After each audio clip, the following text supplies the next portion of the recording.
आपकी मकर संक्रांति यूं तो कई मायनों में खास रहने वाली है, लेकिन क्या आप जानते हैं इस मकर संक्रांति के 30 वर्ष बाद ही सूर्य और शनि की युति मकर राशि में होगी। इसलिए इस बार सूर्य और शनि का संयोग दुर्लभ माना जा रहा है, क्योंकि इस युति के साथ शुक्र की भी मौजूदगी रहेगी। सनातन धर्म से लेकर धर्म ग्रंथों में संक्रांति का क्या महत्व बताया गया है, इसका पता इसी से चलता है कि धार्मिक मान्यता के अनुसार इसी दिन से स्वर्ग के द्वार खुल जाते हैं। कहते हैं जो मनुष्य मकर संक्रांति के पावन और महापुण्य काल में गंगा में स्नान करता है, वो 7 जन्मों के पापों को धोकर स्वर्ग में स्नान करता है। गीता भी यही कहती है, जो उत्तरायण और शुक्ल पक्ष में शरीर त्यागता है, उसे जन्म और मृत्यु के बंधन से मुक्ति मिलती है। वो फिर से मृत्यु लोक में जन्म नहीं लेता। इस दिन सब्जी, अनाज, तिल, गुड़, वस्त्र, कंबल का दान करने से शनि और सूर्य की कृपा प्राप्त होती है। इस बार की मकर संक्रांति 12 राशियों से जुड़े जातकों के लिए क्या कुछ लेकर आ रही है, आइए जानते हैं। 12 राशियों पर सूर्य शनि की युति का प्रभाव। मेष राशि, इस राशि के जातकों के लिए सूर्य पंचम स्थान के स्वामी होते हैं।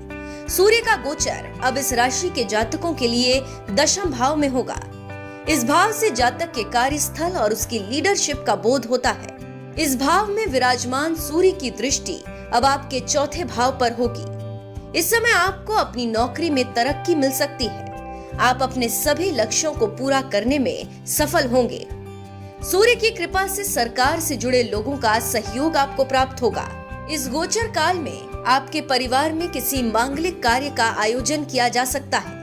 इस समय आप अपनी वाणी और बुद्धि के बल पर कठिन से कठिन कार्य को भी सिद्ध कर देने वाले होंगे। वृष राशि, इस राशि के जातकों के लिए सूर्य देव चौथे भाव होते हैं। इस भाव से जातक के मानसिक सुख, भौतिक सुख और मां का विचार किया जाता है। सूर्य देव अब वृष राशि के जातकों के लिए भाग्य स्थान में गोचर करेंगे। इस भाव में विराजमान सूर्य की दृष्टि आपके तीसरे भाव पर होगी। सूर्य के इस गोचर से आपको भाग्य का पूरा साथ मिलने वाला है और आपके करियर में आपको तरक्की मिलने के योग भी दिखाई दे रहे हैं। सूर्य की कृपा से धार्मिक स्थल की यात्रा के साथ ही गुरुओं का आशीर्वाद भी प्राप्त होगा।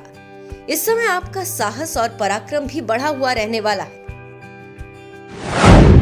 मिथुन राशि, इस राशि के जातकों के लिए सूर्य तीसरे भाव के स्वामी होते हैं। इस भाव से व्यक्ति के साहस और पराक्रम का विचार किया जाता है। इस राशि के जातकों के लिए सूर्य अब 8वें भाव में गोचर करेंगे। इस भाव में विराजमान सूर्य की दृष्टि अब आपके दूसरे भाव पर होगी। अष्टम भाव में सूर्य का गोचर शुभ नहीं होता। इस समय आपको बेहद सावधानी से वाहन चलाने की सलाह दी जाती है। इस समय आपको धन के लेन देन के मामलों में सावधान रहना होगा। वहीं अपनी वाणी से किसी को नुकसान नहीं करना है। सरकारी नौकरी कर रहे जातकों को इस समय सीनियर का सहयोग नहीं मिलेगा, जिससे उनका मन थोड़ा परेशान हो सकता है। कर्क राशि, इस राशि के जातकों के लिए सूर्य दूसरे भाव के स्वामी होते हैं। सूर्य का गोचर अब कर्क राशि के जातकों के लिए सप्तम भाव से होगा। इस भाव से जातक के वैवाहिक जीवन और साझेदारी का विचार किया जाता है। इस भाव में विराजमान सूर्य की दृष्टि अब आपके लग्न पर होगी। सूर्य के गोचर के प्रभाव से आपको अपने जीवन साथी की सेहत का ध्यान रखना होगा। इस समय कोई भी मनमुटाव, कलह का कारण न बने, इस बात का आपको ध्यान रखना है। इस समय आपको नौकरी में उच्च अधिकारी सहयोग प्रदान करने वाले रहेंगे। इस समय ससुराल पक्ष से किसी भी प्रकार का कोई लेन देन नहीं करें। सिंह राशि, इस राशि के जातकों के लिए सूर्य लग्नेश होते हैं। इस भाव से जातक के व्यक्तित्व का बोध होता है। सूर्य सिंह राशि के जातकों के लिए छठे भाव में गोचर करेंगे। इस भाव से जातक के रोग, ऋण और शत्रु का विचार किया जाता है। इस भाव में विराजमान सूर्य की दृष्टि अब आपके 12वें भाव पर होगी। छठे भाव में सूर्य को शत्रु हंता कहा गया है। इस गोचर के कारण आपके सभी शत्रु खत्म हो जाएंगे। सिंह राशि के जातकों को नौकरी में अच्छे अवसर प्राप्त होने वाले हैं। इस समय आयात निर्यात से जुड़े जातकों को बढ़िया मुनाफा प्राप्त होगा। सरकार के साथ काम कर रहे जातकों को बढ़िया अवसर मिलेंगे।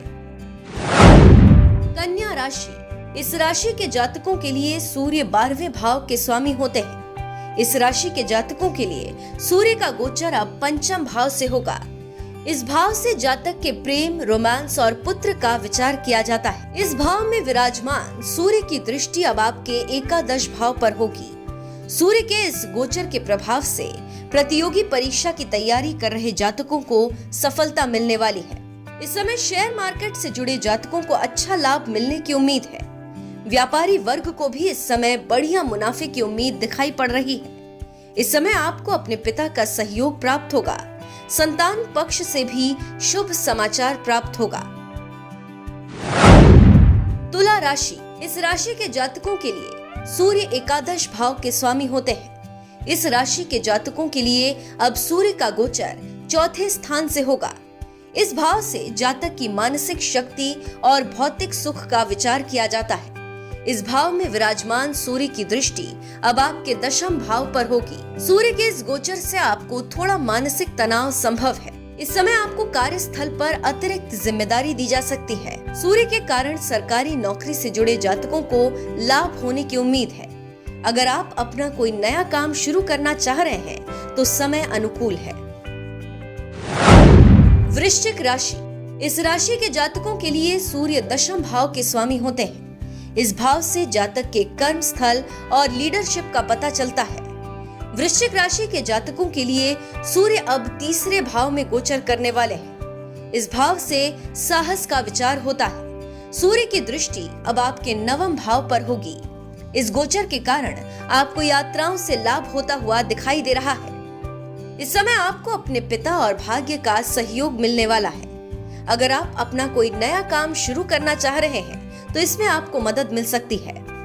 सरकारी नौकरी की तैयारी कर रहे जातकों को इस समय कोई अच्छी खबर मिल सकती है।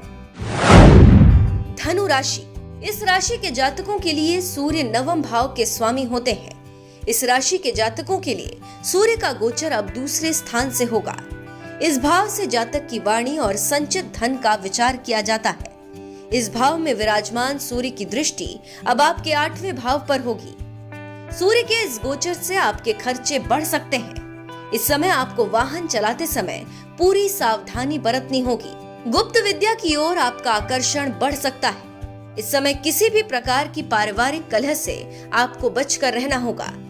सूर्य देव के इस गोचर में आपको धन निवेश के लिए अच्छे अवसर के मौके मिल सकते हैं, जिनका आपको फायदा उठाना चाहिए। मकर राशि, इस राशि के जातकों के लिए सूर्य 8म भाव के स्वामी होते हैं, जो कि अशुभ भाव माना गया है।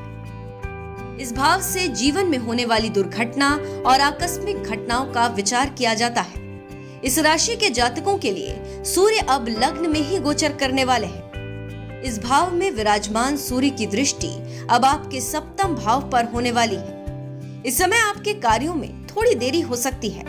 आपके पिता के साथ आपके मतभेद उभर सकते हैं। हड्डियों से जुड़ी किसी परेशानी से आपका सामना हो सकता है। इस समय आपको सलाह दी जाती है कि अपनी पत्नी के साथ व्यर्थ मतभेद न होने दें।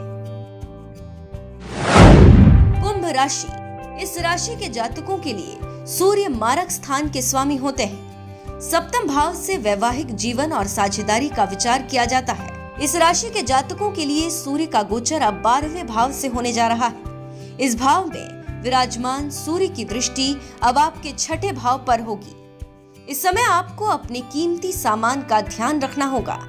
नौकरी में जो तरक्की आप चाह रहे हैं उसमें अभी थोड़ा समय लगने वाला है। इस समय सरकारी नौकरी की तैयारी कर रहे जातकों को थोड़ी कठिनाई महसूस हो सकती है। इस गोचर के दौरान आयात और निर्यात से जुड़े कारोबारी वर्ग को पैसे से जुड़ी कठिनाई सामने आ सकती है। मीन राशि, इस राशि के जातकों के लिए सूर्य 6ठे स्थान के स्वामी होते हैं। सूर्य का गोचर इस राशि के जातकों के लिए अब एकादश भाव से होने जा रहा है। इस भाव से जातक के कार्य सिद्धि का विचार किया जाता है। इस भाव में विराजमान सूर्य की दृष्टि अब आपके 5म स्थान पर होगी। इस गोचर के कारण मीन राशि के जातकों के जीवन में खुशियों की बहार होगी।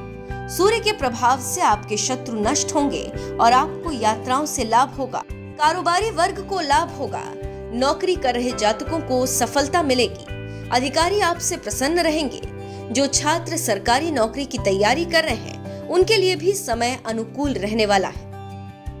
तो इस मकर संक्रांति सूर्योदय और सूर्यास्त के समय पूजा पाठ करें। खासकर सूर्यदेव को जल अर्पित करें। इस दिन तिल, गुड़ और खिचड़ी का दान करना अच्छा होता है, जो कि इस दिन तर्पण करने से घर में पितृदोष दूर होता है। साथ ही पूर्वजों की आत्मा को शांति मिलती है। इसलिए पितरों का तर्पण करें और पवित्र नदियों में स्नान कर पापों से मुक्ति पाइए।